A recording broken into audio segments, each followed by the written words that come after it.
আচ্ছা বলুন তো, ইলিশ মাছ এবং বর্ষার কি সম্পর্ক? আমার তো মনে হয় ঠিক চিনি এবং পিঁপড়ের মতন। একটুখানি চিনি কোথাও ছড়িয়ে রাখুন, দেখবেন কোথা থেকে হঠাৎ একদল পিঁপড়ে এসে গেছে চিনির কাছে। ঠিক সেরকম ভাবে ঝমঝমিয়ে বৃষ্টি পড়ার পর বাজারে দেখবেন ঝাঁকে ঝাঁকে ইলিশ মাছ বিক্রি হচ্ছে। আর আমি ভীষণ ইলিশ মাছের ফ্যান। আমি সব মাছ খাই না, কিন্তু ইলিশ মাছটা ভালো করে রান্না করলে না আমি আর থাকতে পারি না।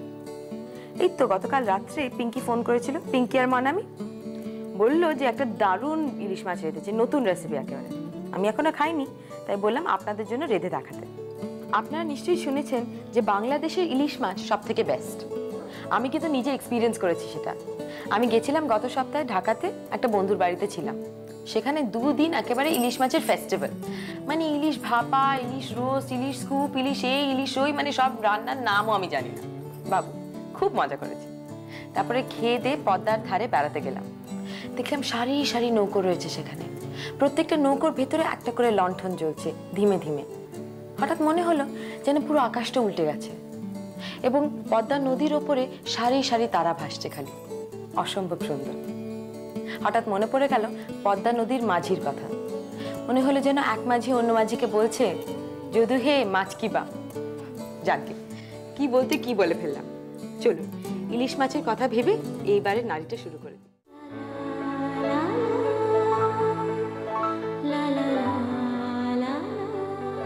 নমস্কার, আমি কমলিকা। ফ্যাশনের সেগমেন্ট নিয়ে আবার চলে এসেছি। ধাতু মানে মেটাল, জগঝম্প নয়, মিউজিক নয়, ফ্যাশন। হ্যাঁ, এই মেটালিক কালার স্কিমস এখন আমাদের ফ্যাশনের এক অন্যতম রূপ, ট্রেন্ড হয়ে দাঁড়িয়েছে বলতে পারেন। অনেক ডিজাইনাররাই আজকাল মেটালিক কালার স্কিম নিয়ে কাজ করছেন। আজ আমাদের সঙ্গে যিনি রয়েছেন তিনিও মেটালিক কালার স্কিম নিয়ে কাজ করছেন। তিনি আর কেউ নন, মনীষা বুটিকের মনীষা দত্ত। নমস্কার মনীষা। আচ্ছা, এই মেটালিক স্কিম ব্যাপারটা প্রথমেই আমাদের দর্শক বন্ধুদের একটু বলে দিন। মেটালিক স্কিম বলতে কালার নিয়ে তো সবাই করে, ফ্যাব্রিক কালার্স নিয়ে, কিন্তু আমি একটু নতুনত্ব লুক দেওয়ার জন্য পার্ল কালার ইউজ করেছি। আচ্ছা, পার্ল, এটা বোধহয় পার্লটা একটু অন্যতম কালার, মানে সব কালারই এতে পাওয়া যাবে আপনার, গ্রিন, পার্পল, রেড, সব কালার। আর বেসিক যেটা আমরা জানি সোনালী রূপলি তো আছে, কপার আছে, হ্যাঁ ওই তিনটে তো আপনার আছে, কিন্তু তাছাড়া আরো অন্য কালার আপনি এটাতে পাবেন। আচ্ছা, কালার মানে তো ছোটবেলা থেকে রঙের সঙ্গে খেলা, আঁকা ঝোঁকা সবই তো করতে হতো আপনাকে। তো এটা কি আপনার ন্যাক ছিল, মানে এই ফিল্ডে এলেন কি ভেবে? অ্যাকচুয়ালি আমার বাবা মানে কার্পেট এক্সপার্টার, পার্সিয়ান কার্পেট। তো পার্সিয়ান কার্পেট মানেই নানান রকম রং নিয়ে খেলা। সো বাড়িতে সমানে গ্রাফিক মানে কাজ হতো, ওই তখন দিয়ে একটা ইন্টারেস্ট করলো কালার সম্বন্ধে, আইডিয়া, ইন্টারেস্ট ওই নিয়ে তখন বাবাকে একটু হেল্প করা হতো। আফটার অল বুঝতেই পারছেন, আফটার ম্যারেজ সবকিছু করার পর এখন মনে হলো আবার একটা কিছু শুরু করা যায়। হাজবেন্ডের হেল্প পেয়েছেন? অবভিয়াসলি, আমার হাজবেন্ড নিজেও টেকনিক্যাল আর্ট নিয়ে পড়াশোনা করেছেন, সো উনিও আমাকে প্রচন্ড হেল্প করেন। পরিবারের সবাই প্রায় আমি বলতে পারি আর্টের সঙ্গে যুক্ত। তো সেই জন্য আমি তখন শুরু করলাম, তখন জাস্ট এমনি প্লেন ফেব্রিক কালার দিয়ে করতে শুরু করেছি। করতে করতে তখন একটু নিউ লুক দেওয়ার জন্য আমি পার্ল কালার ইউজ করি। বাহ, একটু যদি আপনার শাড়িগুলো দেখতে পাই।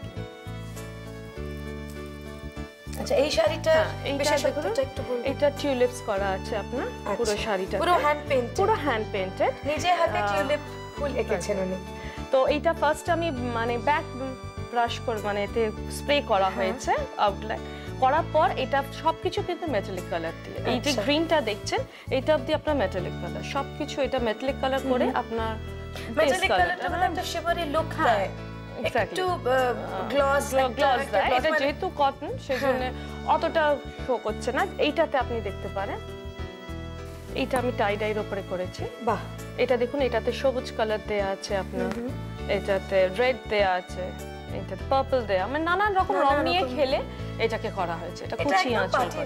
হ্যাঁ, আপনি এটা মানে পার্ল কালার দিয়ে আপনি ডে টাইমেরও করতে পারেন, এবার সেটা আপনার উপরে কেমন আপনি পরবেন। আচ্ছা, এই একটু ব্রাইট কালারস গুলো দেখি। এই কাঁথাটা ভীষণ সুন্দর, বাহ, লাভলি কম্বিনেশন। এটা একটু খুলে দেখি, অপূর্ব।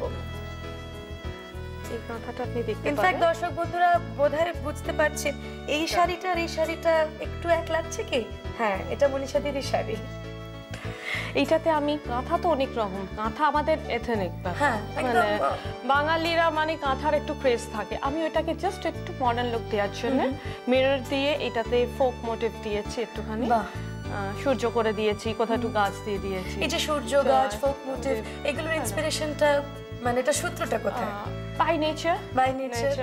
আর মানে তাহলে আমি বলবো আপনাদেরও প্রচুর অবজারভেশন করতে হয়। অবভিয়াসলি আমরা কোথাও টিভি দেখলাম, তারপরে পেপারস পড়ি, বা কাউকে কোনো কিছু দেখে জাস্ট একটু আইডিয়াটা রাখলো, নেচার দেখেও হয়, বাতাসে ফুল, ওইটা দেখে ভালো লাগলো, ওইটা মাথায় রইলো, যখন আইডিয়াটা করি তখন ওইটাকে মাথায়। আর কালার স্কিমের জন্যও নেচার খুব নিশ্চয়ই অবভিয়াসলি হেল্প করে, ওইটা তো বিরাট হেল্প করে। কালোটাও বোধহয় মিরর ওয়ার্ক, কাঁথা, বর্ডারে বোধহয় আপনি কিছু অন্য ধরনের কিছু ইউজ করেছেন। এটা হচ্ছে আপনার কাঁথা। আচ্ছা, এটা সিম্পল কাঁথা, ওইটাতে মিরর দিয়ে দিয়েছি বডিতে। ফেব্রিক গুলো আপনি মানে কি ধরনের ফেব্রিকে কাজ করতে পছন্দ করেন? আমি ফেব্রিক অ্যাকচুয়ালি মানে ফর ইন্ডিয়ার আমি ইউজ করি কটন কিংবা সিল্ক, সিল্ক বিষ্ণুপুর কিংবা ব্যাঙ্গালোর সিল্ক। আর বাইরে অবভিয়াসলি যেগুলো আমার যায় সে তার জন্য আমি ক্রেপ, একদম original Italian crepe or silk. মানে একটা পার্সোনাল কোয়েশ্চেন এটা, যে একটা স্টিফ শাড়ি মানে হতে পারে টিস্যু বা কোনো মার দেওয়া কোনো ধরনের স্টিফ শাড়িতে কাজ করতে তার মানে সেটা সুবিধা হয় না কোনো ক্রেপ জাতীয় কোনো নরম শাড়িতে? না, অবভিয়াসলি নরম। আমরা সিল্ক নিলে আমরা সিল্কের জাস্ট ফার্স্ট মারটাকে তুলে আমরা হাইড্রো করি শাড়ি, আফটার দ্যাট আমরা স্টিচ করি, কেন নরম হলে সুবিধা হয়। আর মোটামুটি মেশিন ওয়ার্কও করেন? হ্যাঁ, আমার মেশিন ওয়ার্ক আপাতত যেগুলো দেখলাম সবই হ্যান্ড ওয়ার্ক। মেশিন ওয়ার্কও করি, তার সঙ্গে আমি যেমন এখন যেটা আমি করছি সেটা হলো কাঁথা ইয়া বিটস এর কাজ করি, তার সঙ্গে আমি অর্নামেন্টসও তৈরি করে দিই, মানে সিল্কের সঙ্গে জাস্ট গলা ওই ম্যাচ করে ওই মিরর দিয়ে বিটস দিয়ে ওইটার ম্যাচিং অর্নামেন্টস। তাহলে তো মনীষা বুটিকে যেতেই হয় শুধু শাড়ির জন্য না, গয়নার জন্য, ম্যাচিং গয়না উনি আমাদের নিজে করে দেবেন। আচ্ছা, আরেকটা যেটা কথা হচ্ছে সেটা হচ্ছে এই কালার স্কিমগুলো অ্যাজ আ ডিজাইনার আপনার কি মনে হয় মানে কি কি ধরনের রং সকালে পরা উচিত আর কি কি ধরনের রং রাতে পরা উচিত? কোনো সান্ধ্য অনুষ্ঠানে জন্য আলাদা বা পার্টি ওয়্যারের একটু, পার্টি ওয়্যার আমার মনে হয় মেটালিক কালারটা খুব ভালো লাগবে। আপনার এমনি কোনো অনুষ্ঠানে আপনি ডার্ক শেডের এইগুলো পরতে পারেন ইভিনিং ওয়্যারের জন্য। আর অবভিয়াসলি সকালের দিকে আমি প্রেফার করবো একটু তসর আর লাইট শেড হলো, ইংলিশ কালার হলো, আপনার লাইট ব্লু হলো ইয়া লেমন হলো, ওইসব কালার গুলো। আচ্ছা মনীষাদি, ইংলিশ কালার, এখানের ক্লাইমেট, এগুলো তো অনেকক্ষণ ধরে শুনছি, ওখানের ক্লাইমেটেও তো তাহলে যাওয়া হয়? হ্যাঁ হ্যাঁ, তো সেই বিষয়ে মানে ওখানে ক্লাইমেটে শুধু যাওয়া হয় না, শাড়িও পাঠানো হয়, তো ওই কালেকশনগুলো ওখানে কি মানে কেমন চলে বা ওদের টেস্ট কেমন? ওখানে বেশিরভাগ লাইট কালার গুলো বেশি চলে। এখন যেমন একটু ট্রেন্ড হচ্ছে ইয়া ফির লাইট কালার চলবে ইয়া ফির একদম ব্রাইট, মানে মাঝখানে কোন কালারটা একদম প্যাস্টেল শেডস যেগুলো বলি অথবা একদম ব্রাইট কালারস। আর ওখানে কেমন চাহিদা আমাদের ওখানে ট্রেডিশনাল শাড়ির প্রচুর চাহিদা, ওর সঙ্গে একটু নিউ লুক করে দিলে ওইটা আরো বেশি। আর আমি দেখেছি মানে বিদেশিরা যখন এখানে আসেন তারা মানে কাঁথার উপর একটা ঝোঁক আছে, তারপর আবার টিপিক্যালি খদ্দর, তসর এগুলোর উপর ওদের খুব ঝোঁক থাকে। বাহ, খুব ভালো। আর কোনো নতুনত্ব শাড়ি বা একটু অন্য ধরনের? এইগুলো যেমন এই সকালের দিকে যেগুলো বললেন এই তসরের উপরে হ্যান্ড পেইন্ট করা। আচ্ছা, এই মোটিভস গুলো তো আমি বলবো একদম বাই নেচার। হ্যাঁ, একদম বাই নেচার। এই শাড়িগুলো খুব সুন্দর লাগে, সেটা হচ্ছে হাফ এটা হাফটা প্রিন্ট আর হাফটা আপনার কাঁথা কাজ। আচ্ছা, এটা নরমাল কটনের উপর প্রিন্ট? এটা নরমাল কটনের উপর প্রিন্ট, এটাও কটন, ইয়া এটা ব্লক প্রিন্টস করা হয়েছে। ওইটাকে দেখি মানে এই কালারটাকে কন্ট্রাস্ট করে আর এই জাস্ট তসর কালারটা দিয়ে আমি সুতোর কাজ করেছি ফার্স্ট হাফ। আচ্ছা, আমাদের দর্শক বন্ধুরা জানতে চাইবেন, আমিও জানতে চাইবো এইসব রেঞ্জটা, মানে আপনি কোন রেঞ্জ থেকে শুরু হচ্ছে? আমার রেঞ্জ শুরু হচ্ছে আপনার 400 টাকা দিয়ে। 400, সেটাতে কি সেলের উপরে, ওইগুলো মলমলের উপর, মলমলের উপর। তারপরে কটন তাঁত শুরু হচ্ছে আপনার 450, 475। সাউথ কটন শুরু হচ্ছে 475 থেকে, মানে cotton range start from 400 to 1000। বেশ রিজনেবল আমি বলবো, 479, 75 অবধি ওই রেঞ্জে যথেষ্ট অ্যাফোর্ডেবল। আর পার্টি ওয়্যার বা কোনো খুব দামি শাড়ি যেগুলো হয়তো দামি সিল্কের উপর কাজ করেছেন, সেগুলোর কিরকম রেঞ্জ? ওইগুলো 2000 টাকা দিয়ে শুরু হচ্ছে আপনার, 2000 টাকা আপনার 3-4000 টাকা অবধি যেতে পারে, কাজের উপরে নির্ভর করছে। আপনার এমনি সিল্ক শুরু হচ্ছে কিন্তু 1050 টাকা। 1000 টাকা দিয়ে আপনি ভালো সিল্ক পেয়ে যাবেন, আপনি ফ্যাব্রিক পেয়ে যাবেন এতে হ্যান্ড পেইন্ট করা, সেইগুলো আপনি 1500-1600 দিয়ে আপনি ওইগুলো পাবেন। খুব সুন্দর। তাহলে দর্শক বন্ধুরা, কেমন লাগলো মনীষাদির শাড়ি? যেতে হচ্ছে তো মনীষা বুটিকে খুব শিগগিরই। যারা আমাদের অনুষ্ঠান দেখছেন তারা তো কম্পিটিশনের কথা জানেনই, আর যারা নতুন দর্শক আমাদের তাদের বলে দিই, যে কোনো হাতের কাজ, আঁকা হতে পারে, কোনো রুমালে এমব্রয়ডারি হতে পারে, কোনো মোটিভ হতে পারে, সেই সব ডিজাইন স্যাম্পলের দ্বারা আমাদের পাঠিয়ে দিন। সব থেকে সেরা স্যাম্পল আমরা বেছে নেব এবং সেই ব্যক্তিকে এই চেয়ারে আসার আমন্ত্রণ জানাবো। তাদের ডিজাইন তারা এখানে এসে ডিসপ্লে করতে পারবেন, আমাদের সাথে কথা বলতে পারবেন, তাদের ডিজাইন, কনসেপ্ট, ক্রিয়েশনস, সমস্ত ভিশন আমাদের দর্শক বন্ধুদের কাছে তারা জানাতে পারবে।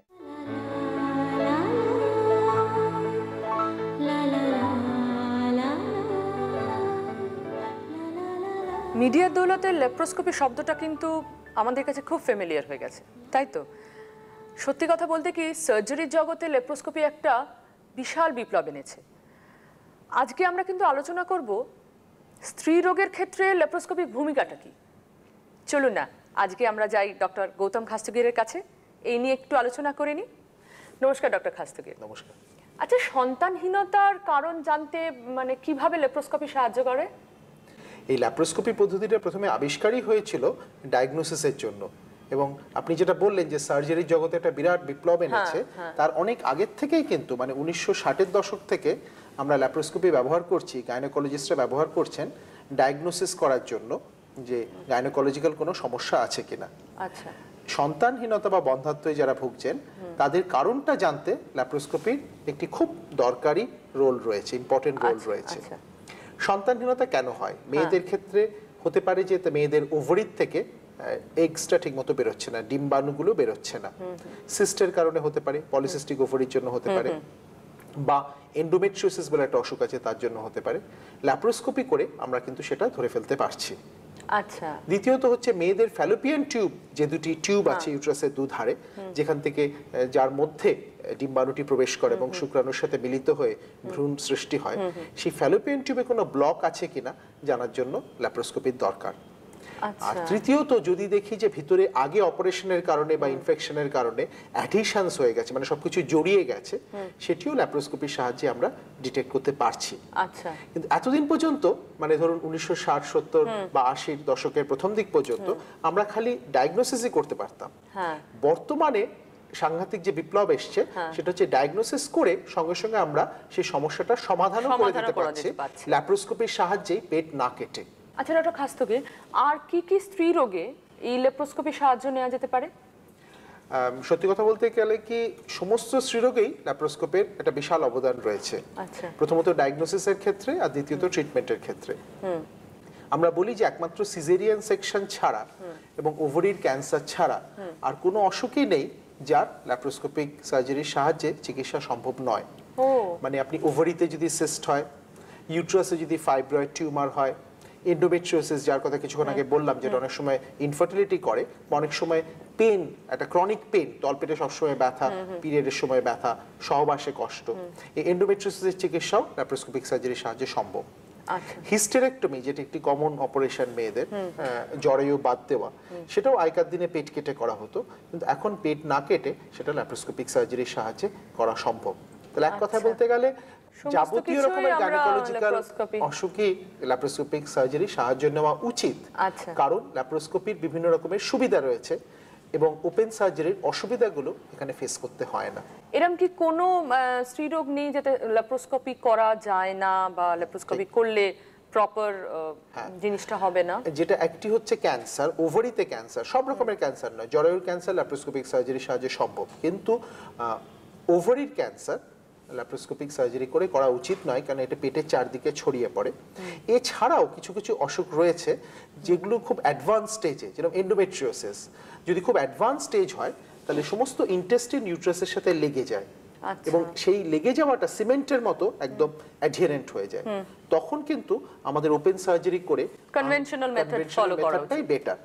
বা কারোর যদি আগে বেশ কয়েকবার অপারেশন হয়েছে এবং এই অপারেশন হওয়ার ফলে ভিতরে সমস্ত কিছু জড়িয়ে গেছে, তাহলে অনেক সময় আমরা ল্যাপ্রোস্কোপ করে যদি দেখি যে ল্যাপ্রোস্কোপিক সার্জারি সম্ভব নয়, তখন আমরা কনভেনশনাল ওয়েতে ওপেন করি। তার মানে এটাই যে যখন আমরা ল্যাপ্রোস্কোপিক সার্জারি করব বলি তখন কিন্তু কখনোই আমরা 100% গ্যারান্টি দিই না যেটা ল্যাপ্রোস্কোপি করেই একমাত্র করা সম্ভব। অনেক ক্ষেত্রে আমাদের ওপিনিয়নটা চেঞ্জ করতে হয় on the table or just অপারেশনের আগে আমরা সিদ্ধান্ত নিই যে না এই ক্ষেত্রে করা সম্ভব নয়, ওপেন করতে হবে। ঠিক।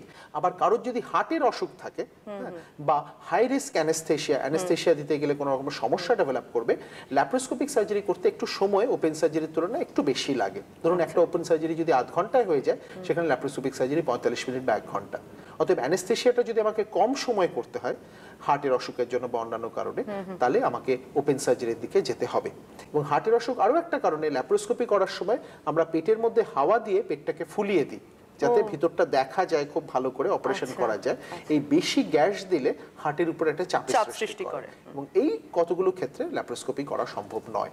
ল্যাপ্রোস্কোপি সার্জারির সুবিধাটা কি, বেনিফিটস গুলো কি? হ্যাঁ, ল্যাপ্রোস্কোপিক সার্জারির অনেক সুবিধা রয়েছে। প্রথমত, পেটে কোনো বড় কাটা দাগ থাকছে না। সেটি খালি কসমেটিক কারণেই নয়, ঠিক আছে, একটি বড় কাটা দাগ মেয়েরা কেউই চান না, কিন্তু তার সাথে বড় কাটা মানেই বেশি ব্যথা এবং যখন শোকাবে ভিতরে সবকিছুকে টেনে ধরে।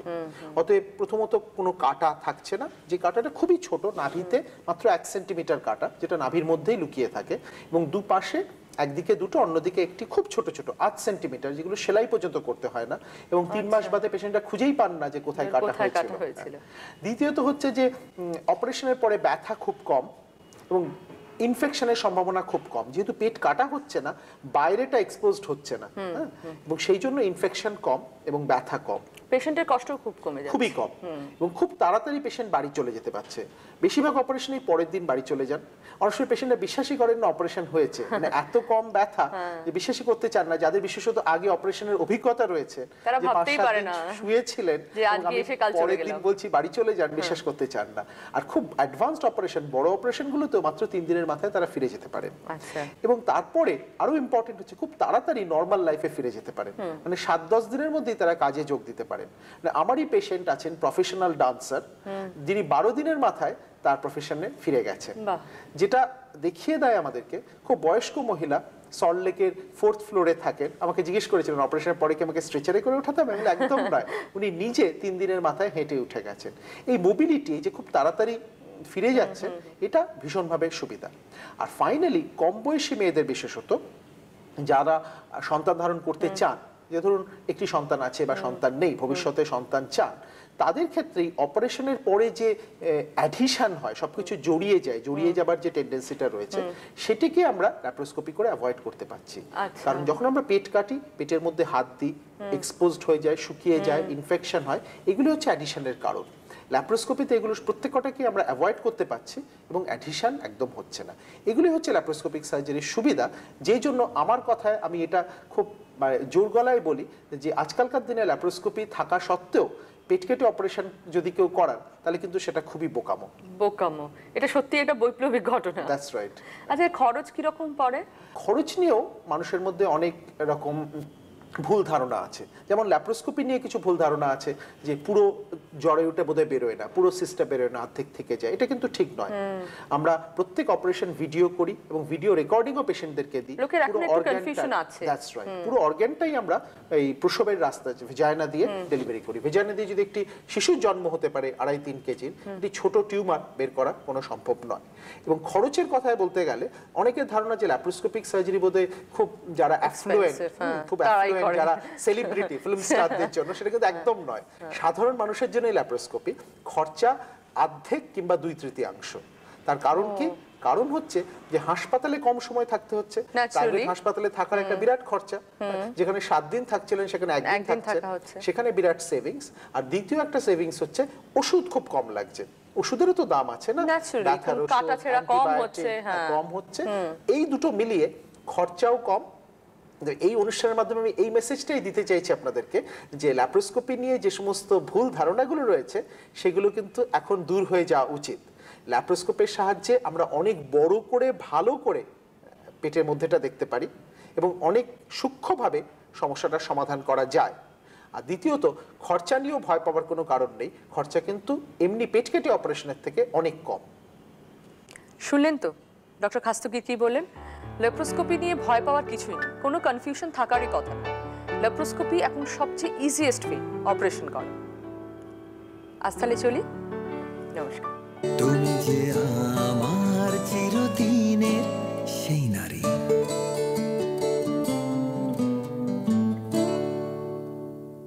এই যে ছোট্ট একটা স্ট্যান্ডের মতো দেখছেন, এটার নাম হচ্ছে টুইস্টার।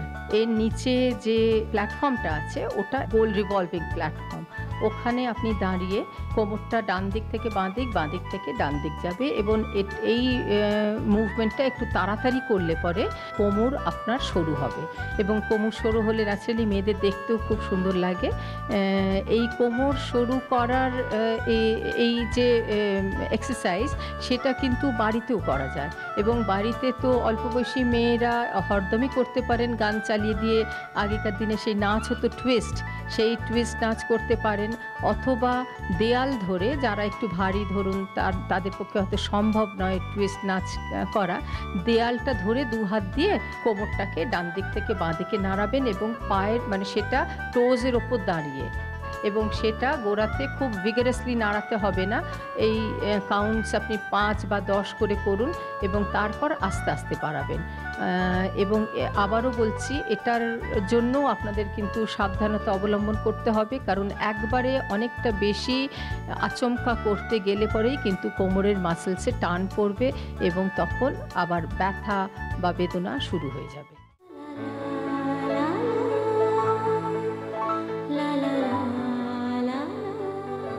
সেদিন একটা অনুষ্ঠানে গেছিলাম, আমার এক বন্ধু এসেছিল, বেশ সুন্দর সেজে এসেছিল, আনন্দ হচ্ছিল। ওরকম সময় না ওর পুরো সাজটা মাটি হয়ে গেল। কারণটা কি জানেন? ওই কমন প্রবলেম, অয়েলি স্কিন, চিটচিটে ভাব, মুখ দিয়ে তেল বেরোচ্ছে। এই প্রবলেমটার সমাধান কি?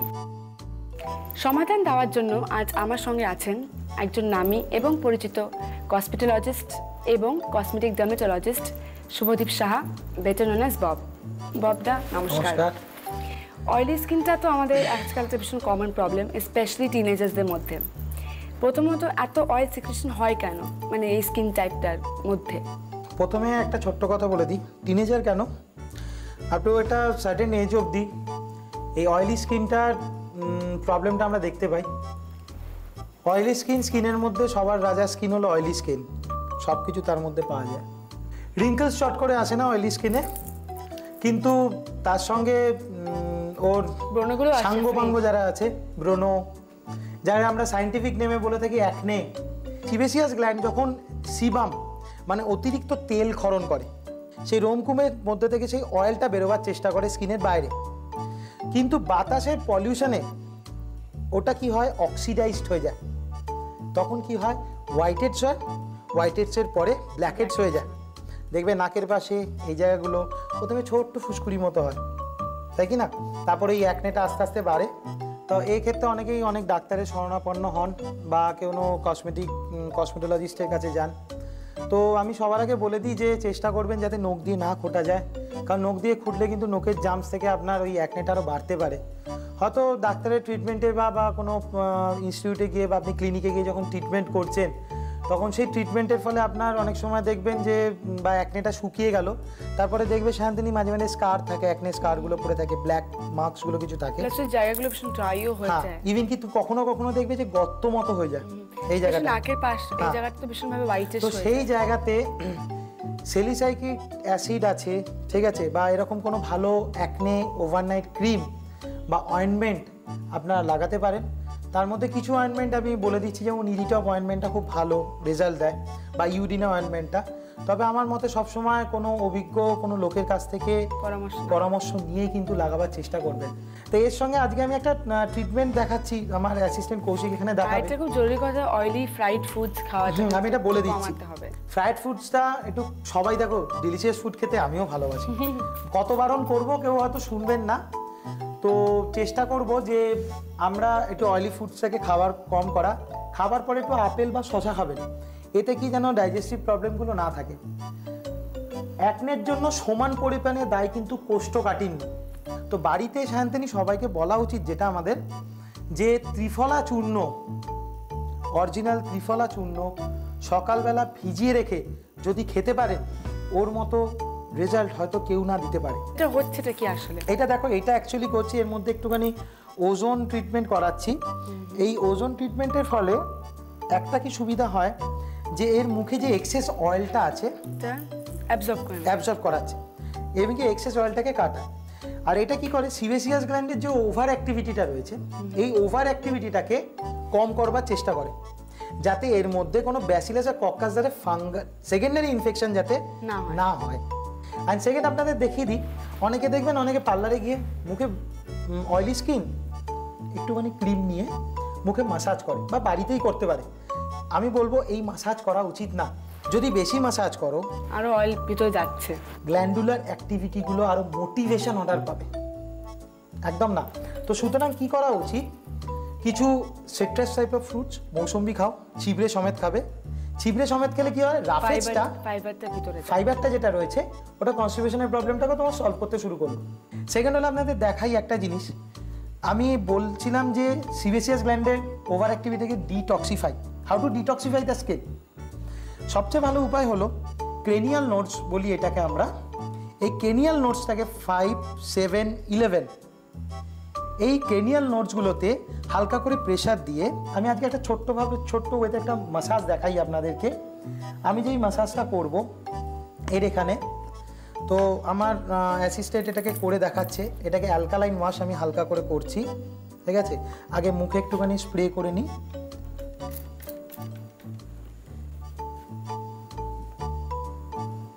এই অ্যালকালাইন ওয়াশটার সাথে সাথে ও একটু লিম্ফ্যাটিক ড্রেনেজিং মাসাজ দেখাচ্ছে।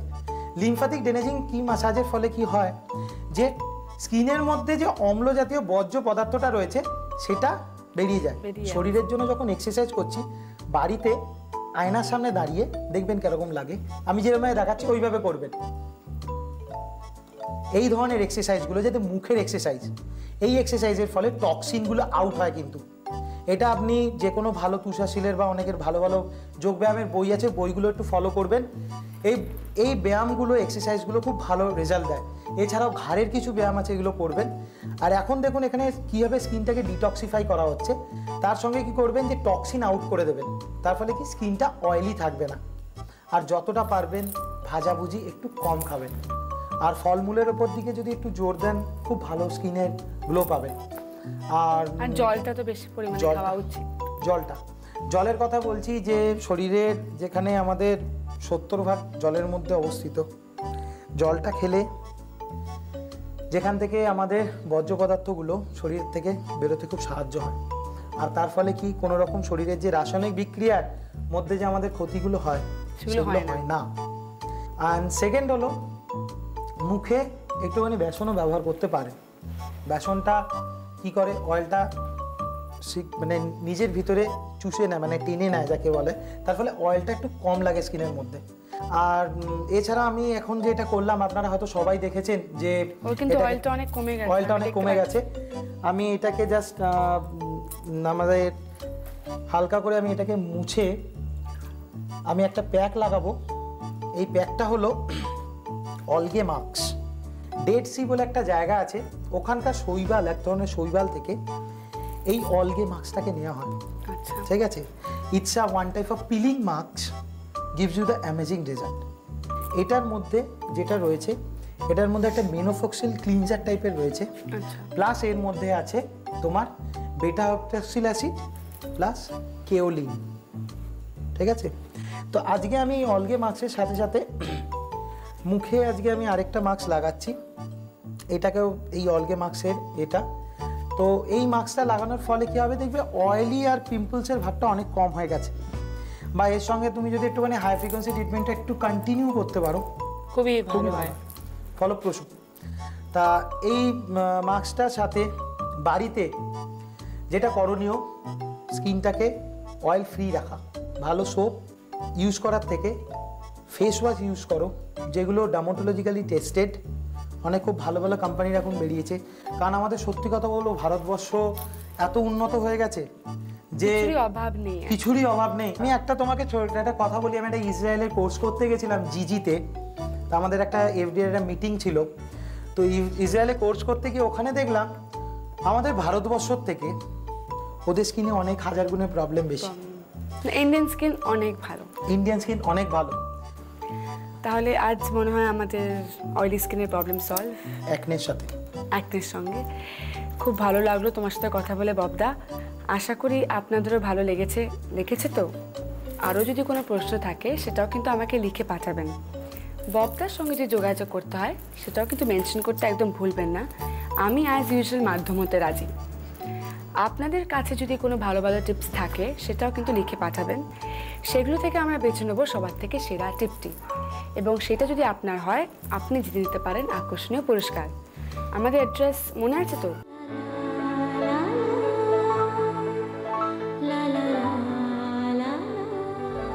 এসে গেছি নারীর রান্নাঘর নিয়ে, নতুন রান্না নিয়ে। আমি মনামি, আমার সঙ্গে পিঙ্কি তো আছেই। আর আজকে আমাদের সঙ্গে একজন স্পেশাল গেস্ট আছেন, তিনি হলেন সুদেষ্ণা লাহারায়। আমাদের HHI-তে আলফা বাংলার যে ইলিশে পার্বণ হয়েছিল তাতে একটা ইলিশ মাছ রান্নার একটা প্রতিযোগিতা হয়েছিল। তো সেই প্রতিযোগিতায় সুদেষ্ণাদি অংশগ্রহণ করেছিলেন এবং প্রথম হয়েছিলেন। উনি অনেক পুরস্কারও পেয়েছেন। সেই জন্য আমরা আজকে আমাদের এই নারীর রান্নাঘরে সুদেষ্ণাদিকে আমন্ত্রণ জানিয়েছি যে উনি ওনার ওই স্পেশাল রেসিপিটা আমাদের শেখাবেন। ধন্যবাদ। আচ্ছা, আপনি কি শেখাচ্ছেন? আগে নামটা বলুন। এটা হলো আনারসি ইলিশ। আনারসি ইলিশ। এতে কি কি লাগছে? এতে লাগছে তো ইলিশ মাছ 4 থেকে 5, যেরকম যারা যেরকম করবে।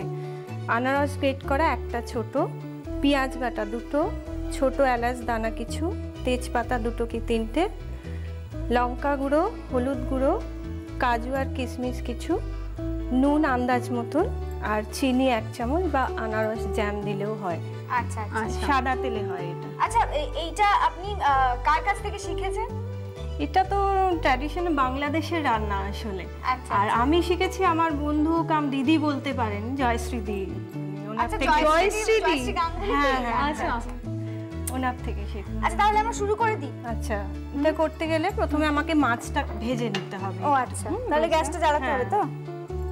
ইলিশ মাছ উইথ আনারস, এটা মানে ঠিক ভাবা যায় না, তাই না রে? মানে এটা খুব ট্র্যাডিশনাল রান্না, কিন্তু হয়তো অনেক সময় কি হয় যে খুব ভালো জিনিস, খুব ট্র্যাডিশনাল জিনিস আমরা ঠিক সচরাচর করে উঠতে পারি না। সাদা তেল কতটা লাগবে?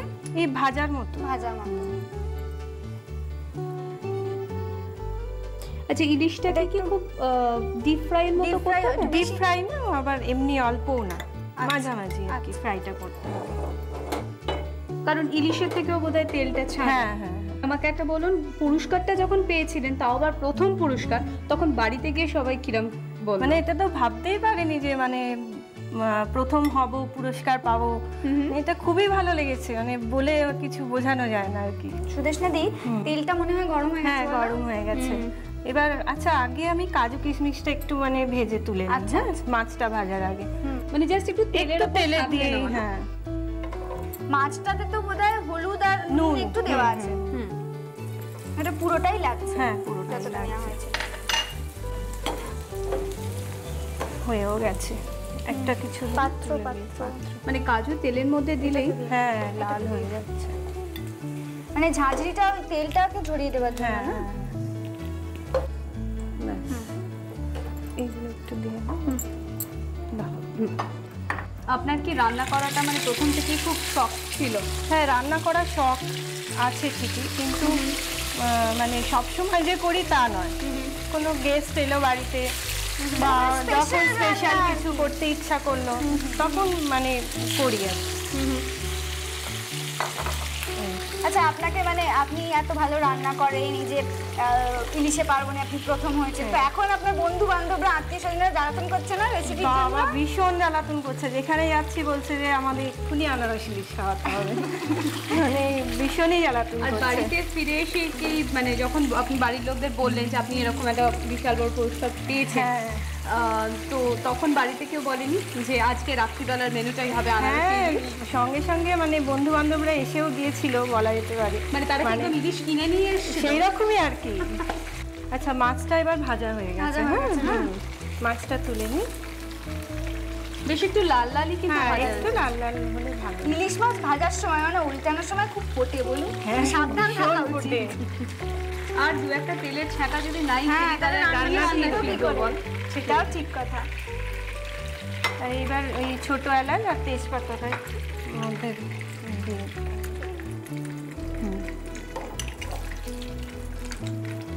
ছোট এলাচ দিয়ে দিলাম, তেজপাতা, এবার হচ্ছে তেজপাতা। এগুলো তো একটু ফ্লেভারটা আসবে না? হ্যাঁ, দুটো তেজপাতা দিলেই হবে। হ্যাঁ। আচ্ছা সুদেষ্ণা দি, আপনি কোনো মানে রান্না তো শখে করেছেন বললেনই আগে, তো কোনো শখেই কি করেছেন, কোনো ট্রেনিং কিচ্ছু নেন? না না, মানে বাড়িতেই মাকে দেখে? হ্যাঁ, আমার মা খুব ভালো রান্না করে, খুব ভালো রান্না করে। এবার পেঁয়াজ বাটাটা। তো আপনি যেমন আপনার মা থেকে সবসময় খুব উৎসাহ পেতেন রান্না করার ব্যাপারে, তো আপনার মেয়েরাও কি আপনার? হ্যাঁ, আমার বড় মেয়ে একটু উৎসাহ, মানে ছোট তো এখন ছোট আছে, তাহলেও ওর ইচ্ছা আছে, আর বড়রও খুব ইচ্ছা, কিন্তু এখন পড়াশোনার ব্যাপারটা তো বুঝতেই পারছো, সেই জন্য। তো বড় মেয়ে নিশ্চয়ই আগে দেখছে টিভি? হ্যাঁ, নিশ্চয়ই দেখি, আরো বেশি ইন্সপায়ার্ড হয়ে যাচ্ছে। এটা একটু ভাজা হবে, মানে একটু বাদামি হবে? হ্যাঁ, একটু বাদামি হবে। আচ্ছা, একটা জিনিস যেটা সবসময় কিছু রান্না করতে গেলেই যেটা আমাদের মনে হয় যে যে জিনিসটা রান্না করছি সেটা খাওয়া যেতে পারে কিসের সঙ্গে? মানে আনারসি, ইলিশ মাছ তো সাধারণত ভাত দিয়েই ভালো লাগে। আচ্ছা, তবে এটা তুমি রুটি দিয়েও খেতে পারো। আচ্ছা, খারাপ লাগবে না, কারণ গ্রেভিটা খুব টেস্টি হয়, মানে একটু টক, হ্যাঁ, মিষ্টি। তারপর ইলিশের সঙ্গে আনারসের একটা মিক্সড হয়ে টেস্টটা অন্যরকম, মানে খুব সুন্দর টেস্ট লাগে। তো রুটি দিয়েও খাওয়া চলে, তবে ভাত দিয়ে তো বেশি ভালো লাগে। হ্যাঁ, আচ্ছা, এটা এবার হয়ে গেছে। এবার আনারসটা দিয়ে দিতে হবে। আমার না অনেকক্ষণ সময় লাগবে, পুরোটা যদি দরকার হয়। আচ্ছা, আর ব্যাস ওইটুকুই মাছটা আছে। হ্যাঁ, মানে হাফ বাটি মতো লাগবে, 4টে মাছের পরিমাণ। মানে আনারসটা দিলে কি সেই অনুপাতে টক জিনিসটা বেশি আসে কি? টক মিষ্টি এটা আসলে পাকা মিষ্টি দেখে আনারস নিতে হয়। ও আচ্ছা, আচ্ছা, মিষ্টি দেখে কিন্তু আনারসটা নেবেন। আচ্ছা, এবার হয়ে গেছে। হ্যাঁ, কিন্তু তাই বেরোচ্ছে, এবার একটু মিষ্টি টক একটা, একটু হলুদ আর লঙ্কা গুঁড়ো, নুন। ও আচ্ছা, এটা মোটামুটি হয়ে যাবার পরে হলুদটা দিতে হবে, একটু ওটা লঙ্কা গুঁড়ো আর নুন। লঙ্কা গুঁড়ো কি আমি 1 চামচ দিয়ে? যে যেরকম ঝাল খাবে এটা ডিপেন্ড করবে তাদের উপর। ব্যাস 1 চামচ চিনি, 1 চামচ চিনি, আর একটু আমি নিজে মিষ্টি কম খাই, তো তাই জন্য সবসময় মিষ্টির ব্যাপারটা খুব কম ওঠে। না, আনারসটা তো মিষ্টি থাকে, একটু অল্প দিলেই হয়ে যায়, বা আনারস জ্যামেও দেওয়া যেতে পারে 1 চামচ। আচ্ছা, এইটা আগে আনারসটা যখন শুধু ছিল তখন যখন হলুদ ব্যাপারটা ছিল, লঙ্কার গুঁড়োটা দেওয়ার পর কেমন রেডিশ একটা ব্যাপার এসছে, কালারটা কিন্তু আরো ভালো। আচ্ছা, এই দেখো যে তেলটা বেরিয়ে আসছে, তার মানে এটা হয়ে এসছে। হ্যাঁ, এবার আমি মাছগুলো দিয়ে দেবো, মাছগুলো এর মধ্যে দিয়ে দাও।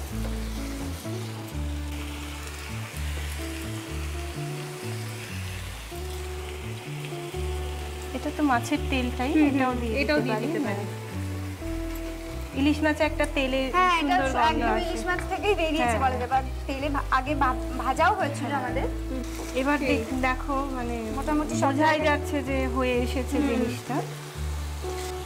ঠিক আছে, এবার আমি এই যে ওটা ডেকোরেশনের জন্য রেখেছি, এইগুলোকে না একটু বোধহয় সরিয়ে দিই। হ্যাঁ, আমি এখানটা দেখে ওটা একটু নেড়ে দাও। এটা দেখে মনে হচ্ছে একটা গোটা আনারস, কিন্তু এটা আমি কিন্তু এতক্ষণ ধরে এটাকে গোটা আনারসই না মা, জানিস না, আমি শুরুতে বললাম ওটা মাঝখান থেকে কাটা, নেই ভেতরে জিনিসটা ওতে, এইটা মানে মাছের মধ্যে। এই দেখো, ও বাবা, রান্না করে সুন্দর করে করার সময় এটা এইভাবেই না। এরপরে গ্রেভিটা বোধহয় এর উপর দিয়ে দেবে না? হ্যাঁ, এবার এর উপরে গ্রেভিটা দিয়ে দেবো।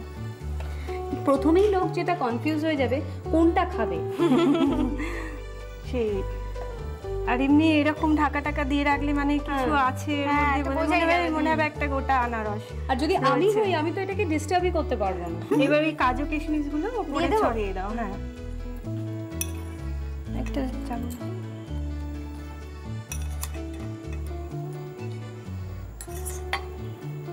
জিনিসটা কিন্তু আরো মানে দেখতে আরো ভালো লাগছে, খেতেও আরো ভালো লাগবে। এটা একটু ভেতরে ঢুকিয়ে দিতে হবে না কাজু কিশমিশ গুলো, যাতে সবটার মধ্যে থাকে।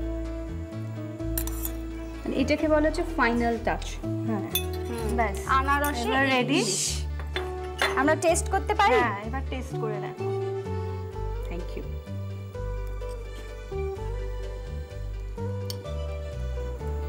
কাজুটা নিয়ে তোলো। দারুণ হয়েছে, এক্সেলেন্ট, দারুণ হয়েছে, ভীষণ ভালো হয়েছে। এখন বুঝতে পারছি দিদি কেন এটা প্রথম পুরস্কার পেয়েছিল। আনারসি ইলিশ।